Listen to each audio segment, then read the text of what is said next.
আছে স্যার আমাদের এই কনসার্ট ফর বাংলাদেশের যে ইম্প্যাক্টটা সেই ইম্প্যাক্টটা কিন্তু সারা বাংলাদেশের মুক্তিযুদ্ধের উপরে অনেক বেশি একটা may I come in sir?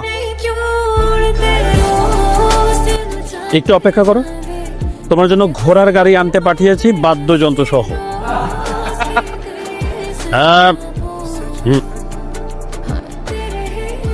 এটা বিসিএস এর কোচিং, প্রাইমারি ক্লাস না।